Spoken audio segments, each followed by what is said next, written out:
ഇന്ന് വൈദ്യശാസ്ത്ര രംഗത്ത് ആൻറ്റിബയോട്ടിക്കുകളുടെ ഉപയോഗം വളരെ കൂടുതലാണ്. ഏകദേശം ബാക്ടീരിയൽ ഇൻഫെക്ഷൻസ് ഉള്ള എല്ലാ രോഗികളിലും നമ്മൾ ആൻറ്റിബയോട്ടിക്സ് വളരെ സുലഭമായിട്ട് ഉപയോഗിക്കുന്നുണ്ട്. നമ്മുടെ ശരീരത്തെ സംബന്ധിച്ചിടത്തോളം ഏകദേശം 1 ട്രില്യൺ സെല്ലുകളാണ് ശരീരത്തിലുള്ളത്. പക്ഷേ ഏകദേശം 10 ട്രില്യൺസ് കൂടുതൽ ബാക്ടീരിയകൾ നമ്മുടെ ശരീരത്തിലുണ്ട്.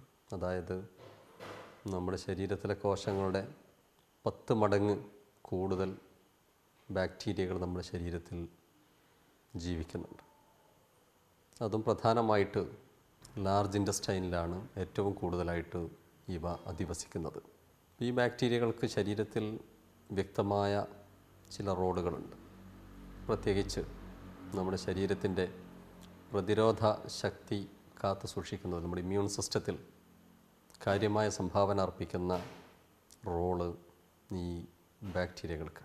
അപ്പോൾ ആ ബാക്ടീരിയകളെ രോഗകാരികളായ പത്തോജനിക് ബാക്ടീരിയകൾ വന്ന് അറ്റാക്ക് ചെയ്യുകയും അങ്ങനെ നശിപ്പിക്കുകയും ചെയ്യുമ്പോഴാണ് പലപ്പോഴും നമുക്ക് പല രീതിയിലുള്ള രോഗങ്ങളും വരുന്നത്. ഇന്ന് ഇൻറ്റസ്റ്റൈനൽ ബാക്ടീരിയ നമ്മുടെ ശരീരത്തിൻ്റെ ഒരു ഓർഗന് തുല്യമായി വരെ പരിഗണിക്കപ്പെടുന്നുണ്ട്. ഈ ബാക്ടീരിയകളെ കാത്തു സൂക്ഷിക്കേണ്ടത് നമ്മുടെയൊക്കെ ആരോഗ്യത്തിനും പ്രതിരോധ ശക്തി കാത്തു സൂക്ഷിക്കുന്നതിനുമൊക്കെ വളരെ അത്യാവശ്യമാണ്. അപ്പോൾ ഇതിന് പലപ്പോഴും നമ്മുടെ ഈ ബാക്ടീരിയകളെ നശിപ്പിക്കുന്നത് ഒന്ന് ഞാൻ പറഞ്ഞ പോലെ ആൻറ്റിബയോട്ടിക്സിൻ്റെ ഉപയോഗം. അവിടെ നമ്മൾ രോഗകാരികളായ ബാക്ടീരിയകളെ നശിപ്പിക്കാനാണ് ആൻറ്റിബയോട്ടിക്സ് നമ്മൾ ഉപയോഗിക്കുന്നതെങ്കിലും അവിടെ നമ്മെ ഹെൽപ്പ് ചെയ്യുന്ന, പ്രൊട്ടക്റ്റ് ചെയ്യുന്ന ഈ പ്രൊട്ടക്റ്റീവ് ബാക്ടീരിയയും വലിയൊരളവിൽ നശിക്കുകയാണ്. പിന്നീട് നമ്മുടെ ഭക്ഷണത്തിൽ അടങ്ങിയിരിക്കുന്ന പല വിഷാംശങ്ങളും ഇവയെ നശിപ്പിക്കും. അതുപോലെ തന്നെ മെൻ്റൽ സ്ട്രെസ്സ് ഇവ നശിപ്പിക്കാനുള്ളൊരു കാരണമാണ്. അതുപോലെ ക്ലോറിനേറ്റഡ് വാട്ടർ, ഇങ്ങനെ പല കാരണങ്ങൾ കൊണ്ട് നമ്മുടെ ആമാശയത്തിലുള്ള ഈ ഉപകാരം ചെയ്യുന്ന നമ്മുടെ ബാക്ടീരിയകൾ നശിച്ചു പോകാനുള്ള സാധ്യത വളരെ കൂടുതലാണ്. അതുകൊണ്ട് തന്നെ നമ്മൾ ആൻറ്റിബയോട്ടിക്സ് കൊടുക്കുമ്പോൾ പലപ്പോഴും നമ്മളതിൻ്റെ കൂടെ പ്രോബയോട്ടിക്സ് എന്ന് പറയുന്ന നമ്മുടെ ആമാശയത്തിൽ, നമ്മുടെ ഇൻറ്റസ്റ്റൈനിൽ കാണുന്ന ബാക്ടീരിയ ഏകദേശം 400ഓളം സ്പീഷീസോ അതിൻ്റെ മുകളിലോ ഉള്ള ബാക്ടീരിയ സ്പീഷീസ് നമ്മുടെ ഇൻറ്റസ്റ്റൈനിലുണ്ട്. പക്ഷേ അതിൽ ഏകദേശം ഒരു 4-5 സ്പീഷീസ് മാത്രമാണ് നമ്മൾ പ്രോബയോട്ടിക്സ് ആയിട്ട് ആൻറ്റിബയോട്ടിക്സിൻ്റെ കൂടെ കൊടുക്കാറുണ്ട്. കാരണം ഇൻറ്റസ്റ്റൈനിലുള്ള നോർമൽ ബാക്ടീരിയ പ്രൊട്ടക്റ്റ് ചെയ്യാൻ വേണ്ടി. പക്ഷെ അത് ചെറിയൊരളവിൽ ഉപകരിക്കാമെങ്കിലും നമ്മൾ ഉദ്ദേശിക്കുന്ന രീതിയിലുള്ള ഫലം ചിലപ്പോൾ ഉണ്ടാവാറില്ല. ഇപ്പോൾ ഉള്ള പുതിയൊരു കൺസെപ്റ്റാണ് പ്രീബയോട്ടിക് എന്ന് പറയുന്ന കൺസെപ്റ്റ്.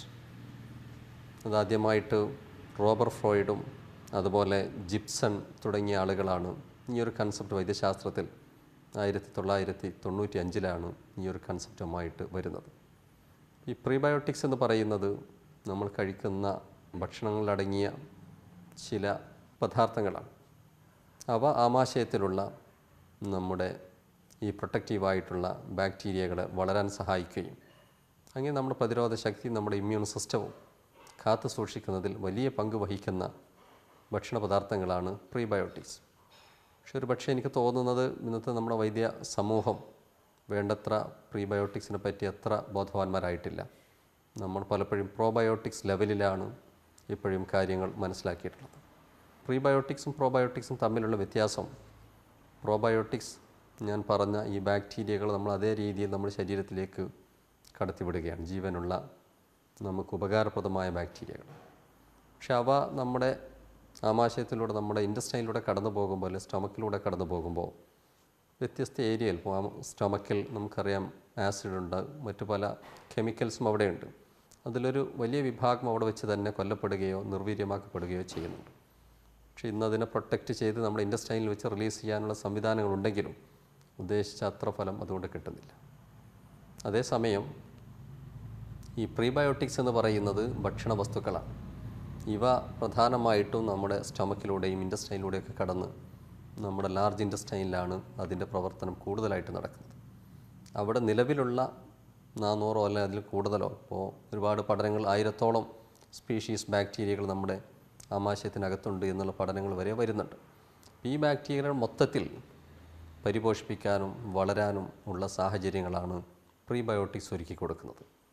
അത് വ്യത്യസ്തമായ ഫുഡ് സ്റ്റഫ്സിൽ അത് നമുക്ക് കാണാൻ സാധിക്കും. പ്രത്യേകിച്ചും പ്രോബയോട്ടിക്സ് കിട്ടാൻ വേണ്ടി നമ്മൾ ഈ കട്ടിത്തൈര്, യോഗോട്ട് പോലുള്ള സാധനങ്ങളാണ് സാധാരണ കഴിക്കാറ്. പക്ഷെ പ്രീബയോട്ടിക്സ് നമ്മുടെ പല ഭക്ഷണ വസ്തുക്കളിലും അത് ചെറിയ തോതിലുണ്ട്. പ്രത്യേകിച്ച് നമ്മൾ സ്ഥിരമായി കഴിക്കുന്ന ബനാന, അതിൽ വളരെ ചെറിയ അളവിൽ 1% ആണ് അതിൻ്റെ കോൺസെൻട്രേഷൻ.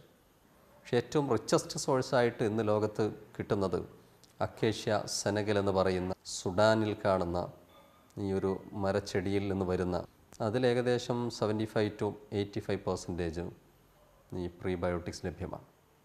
പല ഭക്ഷണ വസ്തുക്കളിലും ഇത്, പ്രത്യേകിച്ചും നമ്മുടെ ഗൾഫ് നാടുകളിലൊക്കെ ഉപയോഗിക്കുന്ന പല ഭക്ഷണ വസ്തുക്കളിലും അവരിത് ചേർക്കുന്നുണ്ട്. പക്ഷെ നമ്മുടെ നാട്ടിൽ ഇത് അത്ര സുലഭമായി ലഭ്യമല്ല.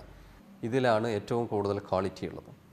ഇത് കഴിക്കുന്ന ആളുകൾ അവരുടെ ലാർജ് ഇൻറ്റസ്റ്റൈനിൽ നിന്ന് നമുക്ക് സാധാരണ കമേഴ്ഷ്യലി കിട്ടുന്ന ഈ പ്രീബയോട്ടിക്സ് എന്ന് പറയുന്നത് ഒലിഗോ ഫ്രക്ടോസും ഇനുലിനുമാണ്. ഒലിഗോ ഫ്രക്ടോസ് സാധാരണയായത് പെട്ടെന്ന് ഫാസ്റ്റായിട്ട് ആക്ട് ചെയ്യുമ്പോൾ നമ്മുടെ right side of the large ഇൻറ്റസ്റ്റൈനിലാണ് അതിൻ്റെ ആക്ഷൻ കൂടുതൽ വരുന്നതും അവിടെയുള്ള ബാക്ടീരിയകളെയാണ് കൂടുതൽ പരിപോഷിപ്പിക്കുന്നത്. ഇനുലിനാവട്ടെ അത് ലെഫ്റ്റ് സൈഡിലാണ് അതിൻ്റെ ആക്ഷൻ കൂടുതൽ വരുന്നത്. അതേസമയം അക്കേഷ്യ സെനഗലിൽ കിട്ടുന്നത് 2 സൈഡിലും അതിന് ഈക്വലായിട്ട് അത് ആക്ട് ചെയ്യുന്നു എന്നുള്ളതാണ് പഠനങ്ങൾ സൂചിപ്പിക്കുന്നത്.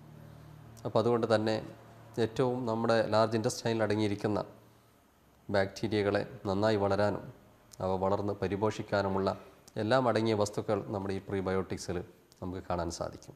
അപ്പോൾ അത് ശരീരത്തിലൊരു പ്രതിരോധ ശക്തി ഉണ്ടാക്കുന്നതിൽ, നമ്മുടെ ഇമ്മ്യൂൺ സിസ്റ്റത്തെ ബൂസ്റ്റപ്പ് ചെയ്യുന്നതിലും വലിയ പ്രാധാന്യം ഇന്ന് ഈ പ്രീബയോട്ടിക്സിന് വന്നുകൊണ്ടിരിക്കുകയാണ്. മാത്രവുമല്ല അവയിൽ അടങ്ങിയിരിക്കുന്ന മറ്റ് മൂലകങ്ങൾ, പ്രത്യേകിച്ചും കാൽഷ്യം തുടങ്ങിയ മൂലകങ്ങൾ ധാരാളമായിട്ടുണ്ട്. അതുപോലെ തന്നെ അവയ്ക്ക് കൊളസ്ട്രോൾ, ട്രൈഗ്ലിസറൈഡ്സ് ഇതിൻ്റെയൊക്കെ കോൺസെൻട്രേഷൻ കുറക്കാനുള്ള കപ്പാസിറ്റിയുമുണ്ട്. മാത്രമല്ല ചില പഠനങ്ങൾ ക്യാൻസർ പോലുള്ള രോഗങ്ങൾ വരെ പ്രിവെൻറ്റ് ചെയ്യാൻ പ്രീബയോട്ടിക്സ് നല്ലതാണെന്ന പഠനങ്ങൾ ഇന്ന് പുറത്തു വന്നുകൊണ്ടിരിക്കുന്നു. അപ്പോൾ മൊത്തത്തിൽ നമ്മളെടുത്ത് പരിശോധിച്ചാൽ നമ്മുടെ ശരീരത്തിന് ഏറ്റവും ഗുണകരമായ ഒരു വസ്തുവായി നമ്മുടെ മേഖലയിൽ, മെഡിക്കൽ ഫീൽഡിൽ അധികം വൈകാതെ വളരെ കോമൺ ആയിട്ട് ഉപയോഗിക്കപ്പെടുന്ന ഒരു വസ്തുവായിട്ട് പ്രീബയോട്ടിക്സ് മാറും എന്ന് തന്നെയാണ് ഞാൻ പ്രതീക്ഷിക്കുന്നത്.